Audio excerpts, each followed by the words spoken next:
days are never ending, when the nights are feeling lonely. There's a place that I can go, where the birds are free to roam, in the sky, flying high, over fields of green. And where the stars inside the sky, we're the last ones shining bright, pushing through the storm tonight. We'll be burning on and on and on. We're the stars inside the sky, we're the last ones shining bright, pushing through the storm tonight. We'll be burning on and on and on.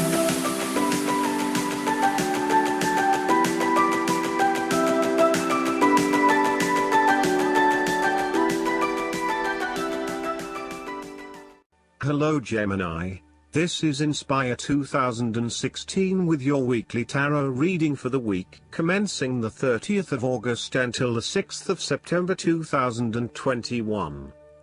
The first card for you is representing, how do you feel about yourself?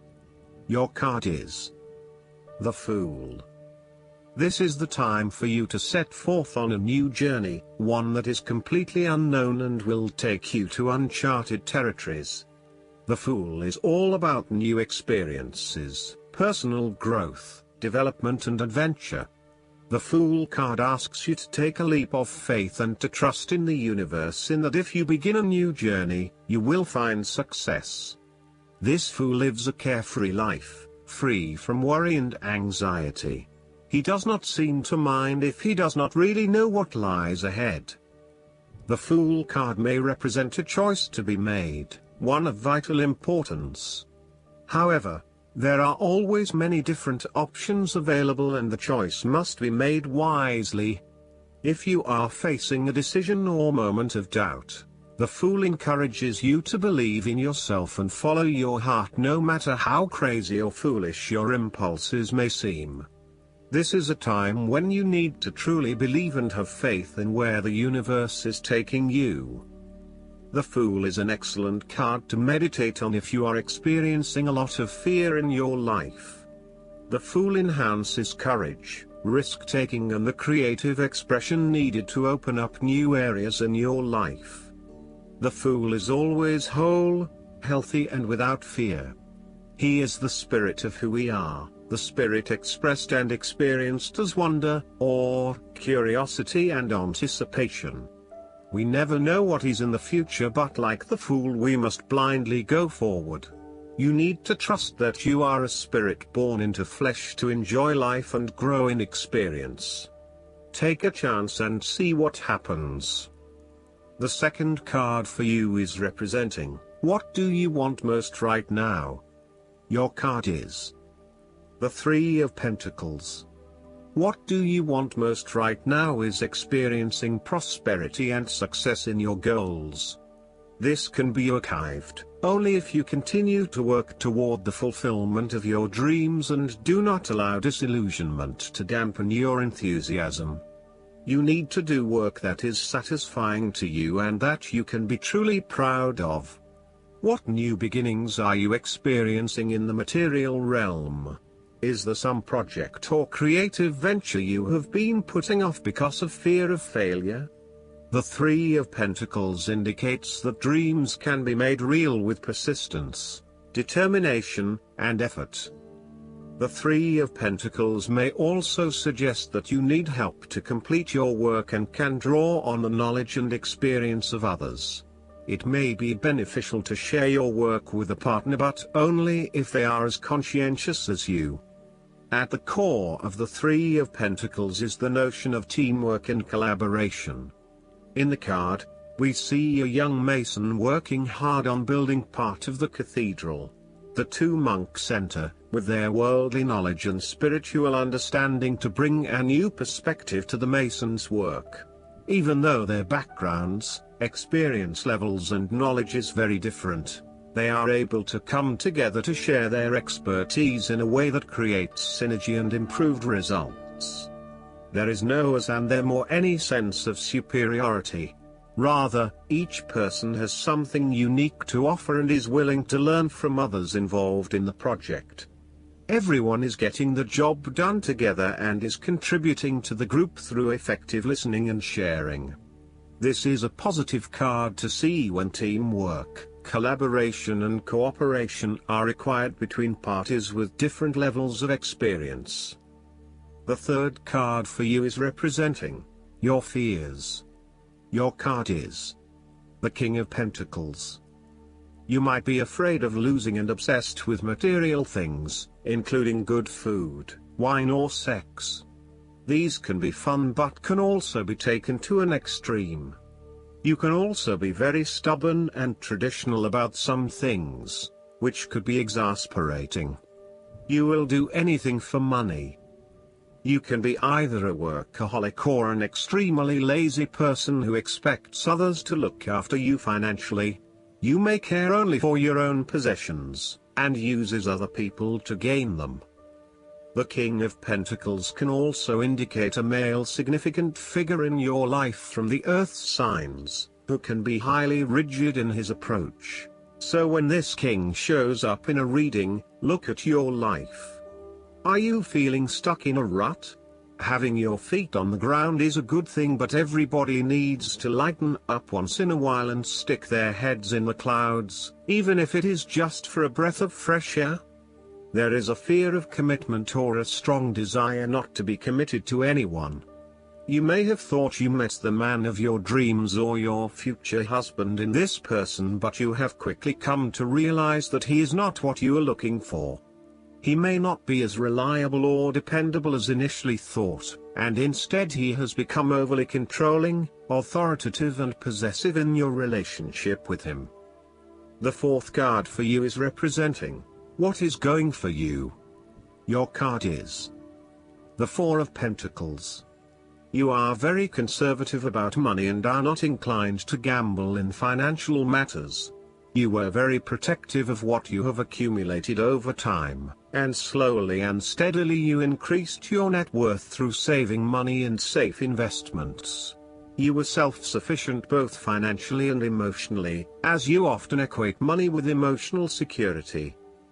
This card also indicates possessiveness, greed and an overly cautious approach to life.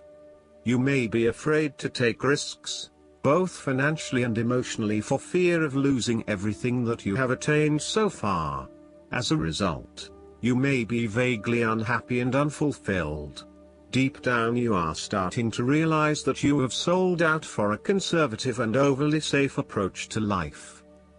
Thus, the Four of Pentacles indicates one of the dangers of prosperity, the temptation to value money far above its real worth.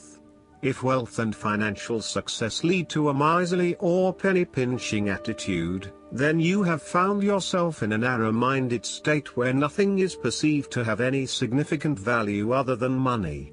This attitude is an expression of extreme attachment to the material things of the world and is unhealthy in the long term. Sometimes, the Four of Pentacles can indicate an inflexible attitude that is resistant to change. You have already established a way of living that now works for you, so why change? Change appears to be a threat to your certainty, safety and security, and may place you at risk of losing all that is important to you. Any suggestion of doing things differently is therefore going to be met with resistance for fear of how it will impact your personal sense of security. Thus, you are more likely to favor tradition and tried and tested ways of doing things, rather than taking any risks at this point. The fifth card for you is representing what is going against you. Your card is the Two of Swords. You are afraid of making wrong choice and decision. You are really struggling to see what the right choice is, as either option will lead to negative consequences. Lay out the pros and cons of each option that is available to you and weigh up which option will have the most favorable outcome. The Two of Swords may also indicate mental confusion as a result of information overload. You are overwhelmed with other people's points of view and additional, detailed information about what options are available to you. At the end of the day, You are going to have to make a decision, so sift through the advice and the information that is available to select only the most relevant and helpful. The Two of Swords may suggest that you are feeling stuck in the middle of two competing sides. You may be trying to play the peacemaker role, but in doing this you are just confusing yourself and creating more tension. For example, you may be trying to bring two conflicting family members together in the hope of a harmonious family environment, but instead you are finding yourself being the messenger or the dumping ground for each of their concerns. Decide whether or not you truly do have a role to play and whether you can indeed create peace between the two opposing parties. Otherwise, get yourself out of there. The last card for you is representing the likely outcome that you may have. Your card is the Page of Wands. You are experiencing a creative restlessness within you that is just waiting for some sort of expression, or you may be on the verge of some sort of discovery or new phase of life. The Page of Wands represents the sudden creative spark that comes to you, suddenly and unexpectedly, and that starts you down the road of a new creative vision. Thus, he encourages you to express yourself and your individuality with light-hearted abandon. Listen to your unconscious mind and follow your creative urges, even if you are worried about being the lonely voice crying out in the wilderness. With persistence and a balanced perspective, even the immature desires of the Page of Wands can be transformed into a beautiful creative vision that can change the world. Similarly, the Page of Wands indicates that you need to be positive and spontaneous but not overly impulsive. Your enthusiasm impresses others, but if you become impatient or quick to anger or lose interest, you will put others offside and you will waste time in your creative projects. With the Page of Wands, you are inclined to give anything and everything a go. If you are enthusiastic or passionate enough, you embrace the opportunity to start out on a new journey or project and see where it takes you. You do not necessarily have a solid plan in place, nor do you really know where you are headed, but you do know that you are excited about the possibilities. Last but not least, the guidance card for you is the Serapis Bey. The stars cannot shine without darkness. You may have experienced a low state of being, trauma or depression, but this is a new beginning. Become aware of growth.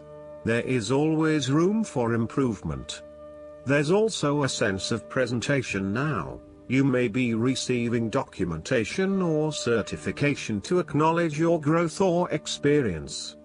It's important to cherish this time and to realize that without the challenges or obstacles you have faced, you wouldn't be as strong, powerful or focused as you are today.